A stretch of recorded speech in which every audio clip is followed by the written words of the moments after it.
Hi, guys. I'm JJ. I'm an alcoholic and I have a thinking problem. And I get very excited when I can follow directions well, because that wasn't always the case. Stephen, thank you very much for asking me to share my story with you guys tonight. I said yes because I didn't get sober to sit on the bench. I got sober to be involved, to participate, because I'm an egomaniac for sure. I quit drinking May 5th, 1998. I got clean and sober March 12th, 2021.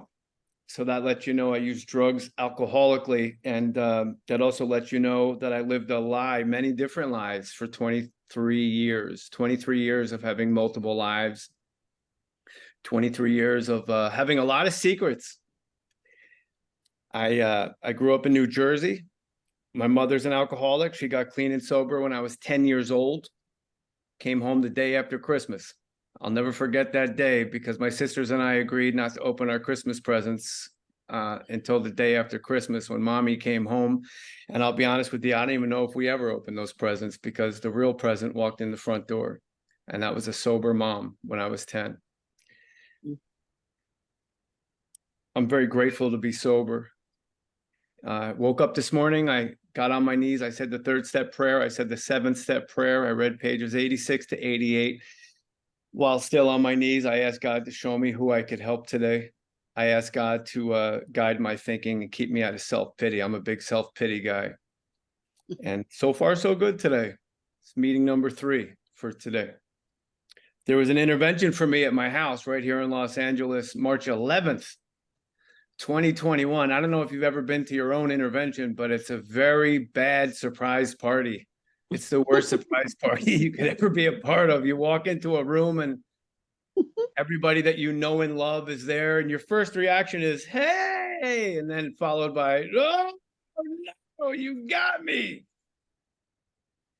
You have to lie to get, you have to tell a drug addict a lie, an alcoholic or a drug addict. You have to tell us a lie to get us to our own intervention because you can't outthink us. The risk of being found out is so great at all times. We're always so many moves down the chessboard to keep the charade going. And the lie they told me was fantastic because, like I said, my sense of self import is so high, especially when I'm on drugs or drinking. The lie they told, here's full disclosure. I'm a stand-up comedian. It plays a big part in my story. It's the only job I've ever had since I was 17 years old. I'm 53. And I had a podcast at the time, and the lie they told me to get me to show up to my intervention was the very next morning at 8 a.m. in my house right here in Los Angeles for my podcast, I was going to interview the rap group Wu-Tang Clan. And I was so high, I believed that. I thought Wu-Tang Clan, 9 members, was going to show up to my house so I could interview them and help them with their careers. I stayed up all night coming up with a fantastic Wu-Tang Clan interview. And I walked into my podcast room and my producer was there. My girlfriend was there. My landlord was there. My agent, my manager were there. My son's nanny was there. It was so awful. And my sisters from New Jersey were there. They had flown out. And I was so high, I told everybody, you guys have to get out of here. Wu-Tang Clan's coming over. Come on. I still didn't get it. And then I saw the interventionist and I knew what it was. And it was a very fast intervention. About 8 minutes into my intervention, I blurted out, just so you guys know, I'm going. But that's circumstance. That's definitely not virtue. That's circumstance. See, my first addiction is approval. I need you to like me or I don't know how to act. I'm an approval addict. Long before I ever picked up a drink, I'm an alcoholic. With or without the drink, I'm an alcoholic and I need approval. And the fastest way for this approval addict to get everybody in the room from looking at me and disappointed and shaking their heads no, to smiling again and nodding their heads yes, was to agree to what they were offering me, treatment. And I went. I went to an all-men's Christian rehab in Orange County. I was the only white guy there. It was a bunch of Mexican like gangsters And the joke there was it was beans, rice, and Jesus Christ. And that's what we did pretty much. First time I made my bed, I was 50 years old. And I was in rehab because if I didn't make my bed, I'd get in trouble. It was really, rehab to me was like, it's like timeout that you give a little kid, but it was for an adult. You know, it's like, okay, give me your phone. You can't have it anymore. Did you bring your clothes? Okay, put them away. You're going to make your bed. You're going to get up at this time. You're going to go to this meeting. You're going to eat with these people. You get what you get and you don't get upset. No complaining. Then you go to this room and talk to that man. Then you come out and you're going to have an hour to yourselves. No fighting, no arguing. And if you're a good boy, I'll give you an ice cream sandwich after dinner. And you know what? That's exactly how I needed to be treated. Like an absolute baby. Because that's what I was. Like it says in the big book, I was king baby. You know, I always thought of myself as a high bottom drunk. You know, I had the car in the driveway. I had a great girlfriend who was at my intervention. I had what I thought was a career at the time. And I remember when they, first of all, I remember at 50 years old, standing in line for medication. Very humbling, standing in line in your sweatpants, waiting for a little cup with meds. And they decided to switch my meds at rehab because they didn't feel that Xanax, Vicodin, and Adderall were still good for me. I really was mad that they decided to change that routine. And I remember I had a tantrum when I couldn't get my pills that I wanted. And I went back to my little twin bed and I cried. Like I really cried like a baby. And they give you these big water bottles, reusable water bottles when you're in this treatment facility, bright white with the name of the place on the outside. Basically, so when you go to the beach, if one of you wanders off, they know where you are because they can see that water bottle drifting away. And I remember I was laying on my back and I was drinking water out of this water bottle and I saw my reflection.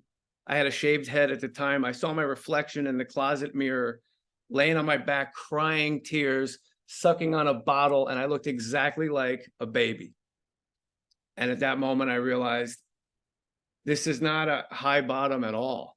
If that's what I look like, this is lower than I thought. And like it says in the big book, I could no longer tell fantasy from reality. When I was done with that treatment facility, there was a Zoom call with two men that were at my intervention. And we all got on Zoom, me and these two men. One was my agent. One was a longtime sober member of Alcoholics Anonymous, my friend from Boston named Chappie. He's from Boston, so of course his name is Chappie or Sully, but this guy's Chappie. He's got 32 years. And I thought they were on the Zoom call. I thought they were going to congratulate me, slap me on the back for finishing rehab, argue over who got to come pick me up and ask where did I want to go eat. And that's, again, I couldn't, I'm a terrible narrator. I'm a terrible narrator of what's happening. That's not at all what the Zoom call was for. What the Zoom call was for, instead, they held up a brochure and they said, great, now you can go to another rehab, this one. We already have it picked out for you. You're not coming home. You're going to another place in San Francisco. And I was so mad. I was so mad. But see, my whole life, there had never been a gap or a pause between the thought and the action. If I'm thinking of drinking, I'm already drinking and I'm wondering how I can get more to drink. If I'm thinking of using drugs, I'm already using them and I'm already scheming how many more do I have left.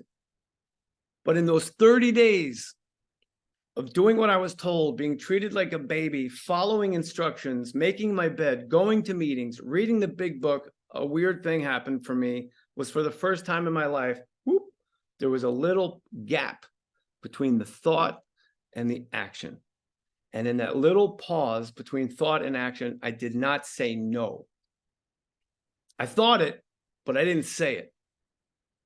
And that's what saved my life. That little gap between thought and action. When they suggested I go to another rehab, and I said, well, what if I don't go? And my agent said, well, if you don't go, I won't book you on the road anymore. And if you want a stand-up comedian to agree to go to treatment, just tell him you won't book him anymore. We'll go. Because I have no discernible skills whatsoever other than running my mouth. And that terrified me. But I still wasn't convinced. When I asked my sober friend, Chappie, what's your bottom line? I'll never forget it. He was sitting in his big Barcalounger chair at his home that he owned in Boston. And he said, what? I said, what's your bottom line if I don't go to treatment? And he made a funny face and he said, there's no bottom line. I love my life. And that's what got me. He loved his life. It was such an amazing concept to me at that moment. 30 days into rehab, I knew I did not love my life at all. And that's what got me. So that's my Eskimo, a guy named Chappie from Boston. So here's the thing. I have to get to the second rehab. I have to get on an airplane to get there, and they're not going to trust me to fly by myself. So Chappie called a guy named Kevin in Santa Monica and said, would you be a sober companion for my friend? He could really use some help. And Kevin said, sure. And he drove from LA all the way down to Orange County during rush hour, picked me up, and then we drove to LAX together. And while we were driving in his Mercedes, this guy's 6'6", he's gorgeous, he's got cool sunglasses, he's driving a Mercedes. And while we were going to LAX so he could take me to rehab, his phone kept ringing in his car. His Bluetooth was hooked up, so I just thought he was from the future, like a spaceman, because I couldn't wrap my mind around that. But he always picked up the phone. It was always people in AA, and everybody was asking him, hey, where were you this morning? Why weren't you surfing with us? We missed you. And he said, well, I couldn't make it. I'm working with a friend of mine. He meant me. Then somebody else would call and said, hey, are you playing golf with us this afternoon? We'd sure love for you to be our fourth. And he said, no, I can't make it. I'm working with a friend of mine. And this happened for the entire 2.5-hour drive from Orange County to LAX during rush hour. People called, they wanted to know where he was, and everything they were asking what it was he was missing out on, it sounded fantastic to me. And that was my first experience of really wanting what another man in this program had. And Kevin flew with me. He overnight parked his car at LAX. He flew with me to San Francisco. He got me checked into rehab. And then he came back the next morning to make sure I was okay. I'm a child of an alcoholic. That's all I've ever wanted. All I've ever wanted was for somebody, without me asking them, to come in the door and say, just making sure you're okay. And it was a guy I had just met that day. That was my first experience with how powerful being of service is in Alcoholics Anonymous. And today I'm very, very happy to tell you, Kevin is one of my absolute best friends. The men I love the most, other than my father and my two sons, the men I love the most, the men I would trust overnight with my wife, the men I would trust overnight with both my sons, the men I would trust overnight with every penny I've ever earned, I've known 2.5 years. That's proof that God is doing for me what I could never do for myself. I'm an approval addict. I'm in show business. I literally do little dances to get you to like me. I traveled the entire country my whole life trying to get people to think I was a good guy and pay attention to me and love me. And I always was looking for the cool kids my whole life, and I could never find them.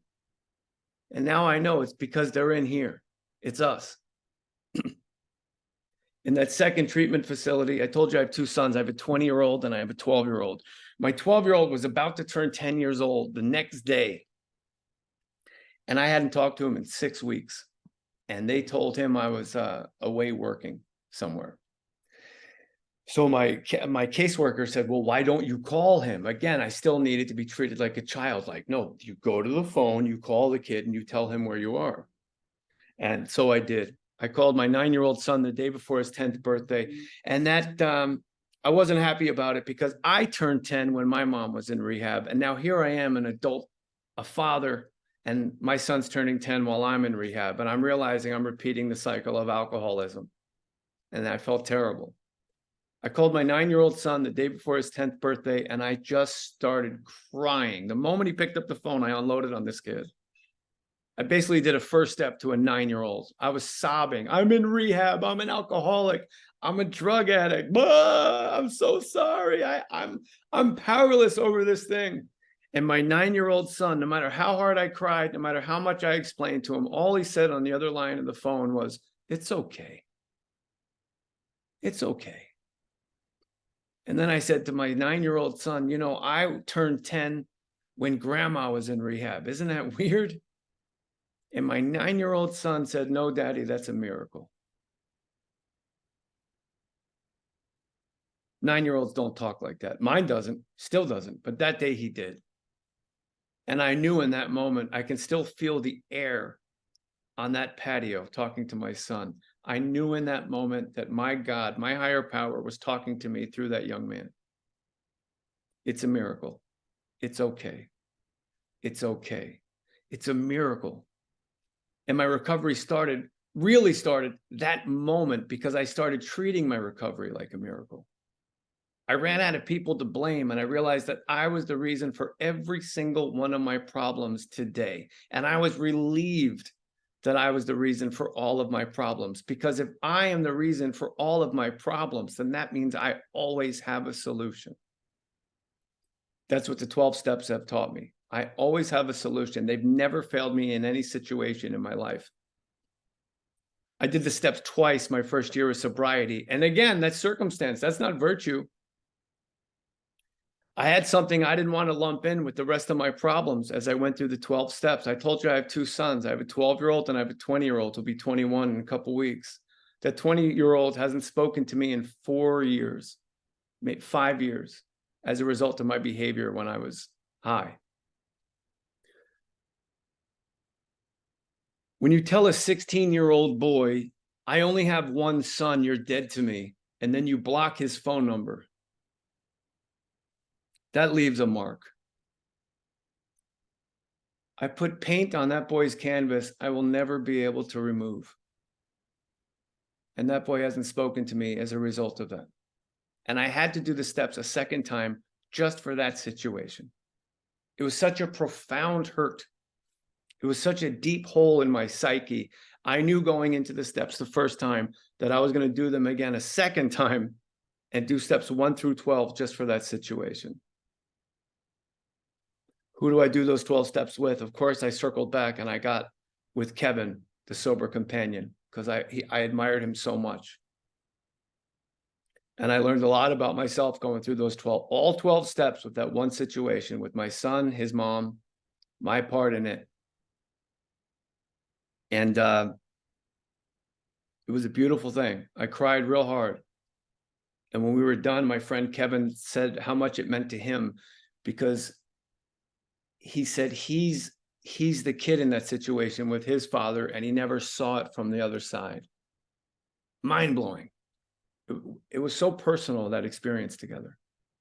And he told me to get on my knees and pray for that boy's happiness every single night. And he told me to pray for his mom's happiness too.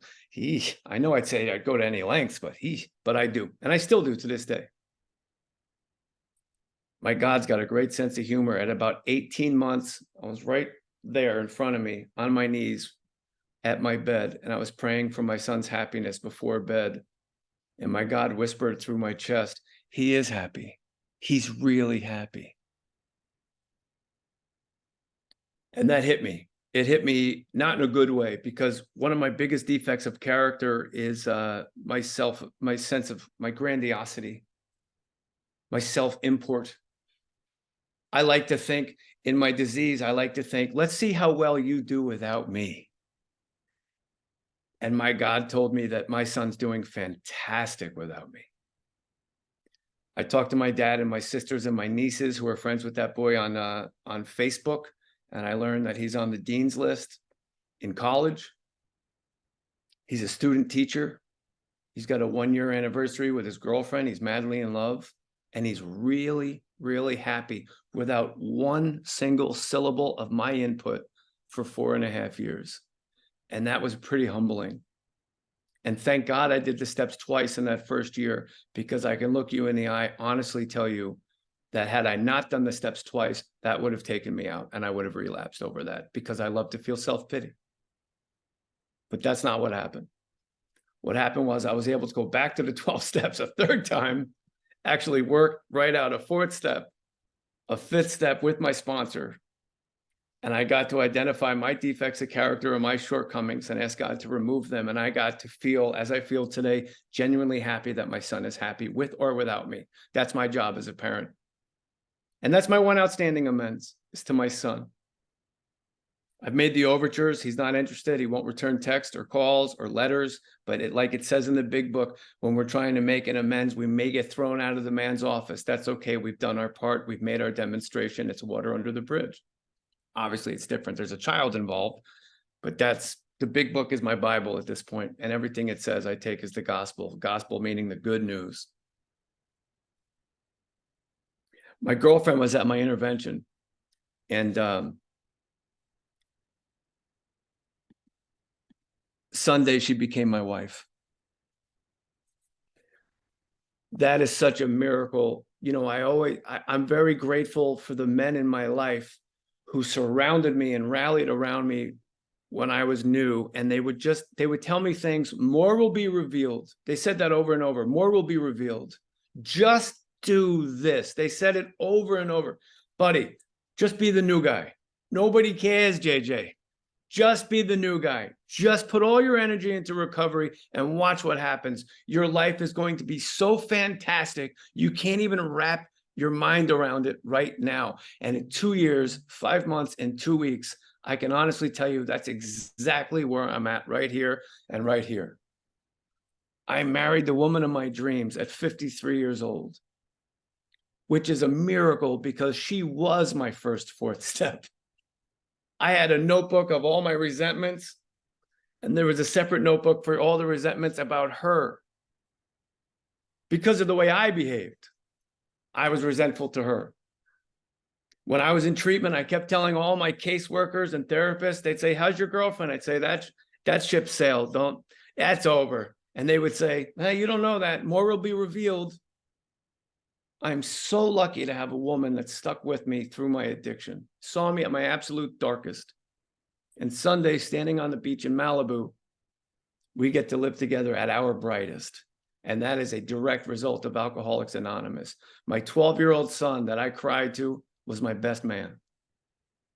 My sponsor was my ring bearer. Kevin was one of my groomsmen. And 2 other alcoholic men were my other groomsmen. The man that married us was my landlord who evicted me when I was in rehab. And when I went to make an amends to him, he replied back, we're not ready yet, meaning him and his family. And I was indignant. I was like, what does he mean he's not ready yet? And I remember my sponsor telling me, it's not about you, dude. They're not ready yet. It's not about you. It's what he says to me probably the most. And it was the greatest day. It really was. The weather was perfect. The ocean was perfect. And I got to marry that woman. Thank God for the men in my life that told me to just sit back and do recovery, and I will be amazed. And I am amazed today. My spiritual experience as the result of these 12 steps happened when I walked another man through the 12 steps. I had a bit of a dimmer switch. You know, I realized I had a psychic change. I didn't feel the way I used to feel. The obsession to drink and use drugs had been lifted pretty quickly for me. I didn't have any real urges to use. I attribute that to have 23 years of research. But when I helped another man go through the steps, my first sponsee, when he was sharing his 5th step with me, he shared things with me that were disgusting, if I'm speaking frankly. They were vile. Felonies, certainly. And I wanted to jump off the couch and I wanted to hold him and hug him. And I wanted to say, just so you know, you're doing great. But my sponsor taught me that not every pause in a conversation has to be filled with the sound of my voice because I'm uncomfortable. So what I did instead was I practiced a brand new skill I learned in AA. I listened. I just listened. I copied my sponsor and I copied Kevin. As he read his 5th step, I had my arms folded and I just kept nodding my head. And I remember Kevin had gum in his mouth. So I put a stick of gum in my mouth and I just chewed gum and I just nodded and I listened. And I let that man have his own experience. I got out of the way. He did just fine without me, like my son. And when it was over, I know you guys know this is true. It's scientifically impossible, but that man was taller. His skin cleared up. His eyes were brighter. He was handsome. He looked like a movie star. And we hugged. We kissed each other on the cheek. We hugged some more and we cried together. And I've never had a feeling like that before in my life. And when I got home, on my knees. I prayed to my God because I had to thank my God for that experience. And I said, "Dear God, thank you for showing me such a beautiful man." And my God whispered to me, "That's how beautiful you are." And that was something cracked inside me. An ice cube broke in me and it melted all over my face. I finally had a new experience with myself, like the set aside prayer says. That's how beautiful you are, is what my God said to me. I didn't realize how much anger and resentment I was holding about myself, how disappointed in myself I was, and I was just covering it up until God let me off the hook. And I cried myself to sleep that night. Like they say in the movies or songs, I literally cried until I fell asleep. But it was a very different cry from the cry to the 9-year-old from rehab. It was a cry of victory. It was a cry of redemption. It was a cry of rebirth. And I'll never forget it. And I never would have had that experience had I not helped another man go through the 12 steps. I love helping guys go through the steps. It keeps me in the steps. When I had to do the steps, I had to do the steps. When I'm working with a sponsee, I have to stay in the steps or I don't know what I'm talking about.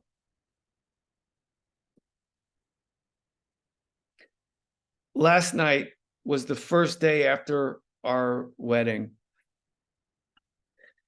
And my ex-wife called my son exactly at bedtime. And I don't know what they were talking about, but he got pretty upset. And on the phone with her, he got so frustrated. He was balling up his fist and pulling on the sheets and blankets. And he started crying and he started screaming at his mom. And I remember what that feeling was when I was married to her. There's a point to this. Bear with me, please. And again, all the men in my life that told me more will be revealed, just do recovery. When my son got off the phone, I've never said a bad word to him about his mom, and I've never explained to him why we got divorced. But after he had his own experience going into the washing machine, a conversation where he got so frustrated, he cried, I got to say to my 12-year-old son, I'm not trying to be funny. I said, that's why we got divorced. And he understood. I wasn't being snarky or snide. It was the perfect moment that God put in front of a father and son where I could share something with my son and he could finally understand it. But how's he going to fall asleep? And you know what we did? He was so worked up. He was so frustrated. I did a first step with my son. So we did a third step together. This happened last night. I said to my son, you know what the third step is? And I explained it to him. I said, so why don't we get on our knees and give this entire situation to God to take care of? And my 12-year-old son got on his knees. He didn't say yes. He just dropped to his knees. And we prayed for his mom to be well, to be happy, to get everything she needs, to never have to worry about money, to never have to look for love, to always have great laughs. And we asked God to remove, to just take all of this frustration from us. My son and I were on our knees for a good 5 minutes asking God, and I couldn't believe how perfectly everything had lined up. I got to do a third step with my 12-year-old son and with that situation. I love AA. I love this. I got the times mixed up with Stephen. I thought it was 8 o'clock Pacific. And I was scrambling this afternoon. And Stephen, full disclosure, I was calling my sponsor because I wanted to spend time with my son because he's kind of going through it emotionally with this situation with his mom. And I called my sponsor to see if I could reschedule with you and this group, Stephen. My sponsor didn't answer, so I did what I was taught to do. I got on my knees and I asked God to guide my thinking in this situation because I was going to ask to reschedule and spend time with my son. And as I got on my knees, my son walked in the room and said, Owen wants to know if I can go ride go-karts with him right now. Thanks, God. And then I get a text from Stephen that says, oh, it's 8 o'clock Eastern. So like a typical alcoholic, I had everything wrong and it all got taken care of itself. I'm such an alcoholic. I want to be included, but I don't necessarily want to participate. you know, I don't want to speak, but I want to have my own residency. At 2 years anniversary, I was at the log cabin in LA, and they were having elections to have a new secretary. And I was one of 3 people, and I did not want this commitment whatsoever. It's a 7 a.m. meeting. It's like the bar scene in Star Wars. It's like the Misfit Toys. It's a weird group of people. 7 a.m. It's an hour drive for me where I am in West LA. So I totally did not want to be secretary of this meeting. So when I went outside so they could vote, I said to the woman next to me, "Don't vote for me." And she said, "I wasn't gonna." I sat back down and said, "Why weren't you gonna vote for me? I'm out of my mind. I have a thinking problem. I'm a bad narrator. I'm a narcissist. I'm grandy. But you know what I am today? I'm emotionally fit because I started my day by getting to God before my mind got to me. And I do that every single day. I have 3 different home groups, and I was told by a man with so much more time and so much more wisdom than me, if you don't have a home group, you never know when you're drifting from home. And I got that. I married the woman that was my girlfriend at my intervention. I get to be there for my son. I'm happy. My wildest dreams, it came true. It's not at all what I thought it was going to be. It's very simple. I have a quiet mind. I have a very full heart. I wake up every day and I know that I have purpose. And my purpose is to help as many alcoholics as I can experience what I experience. I'll leave with this. I was at an AA meeting in Rochester, New York, and I get to go to AA meetings all over the country. I got my career back. I left that part out because I was out of show business. If you look at my IMDb page, it's pretty obvious when my drug addiction was at its worst because it's like movies with Oscar winners, then there's a gap, and then there's a talking dog movie. And I'm not even like a lead dog. I'm a receptionist at like Chewy Vuitton or something. It's absurd. But I got my career back as a stand-up comic, and I bring my sponsor on the road with me as a sober companion. It started to get everybody off my back, but then what happened is me and my sponsor, we got to go through the 12 and 12 in the big book every day on the road. We get to go to meetings all over the country, and I wouldn't trade that for anything. I'm so grateful for that. And I was at a meeting in Rochester, New York, and it was dreadful. A guy went to the podium to share for a 3rd time, and I wanted to strangle him. But that 3rd time he went to the podium, all he said was, "AA is a lot like the mafia. You have friends everywhere you go, and if you leave, you're probably going to die." Wow. I don't want to die, so I stay. It's okay. It's okay. It's a miracle. So I treat it as one. Thank you so much for letting me share my story. It was a privilege.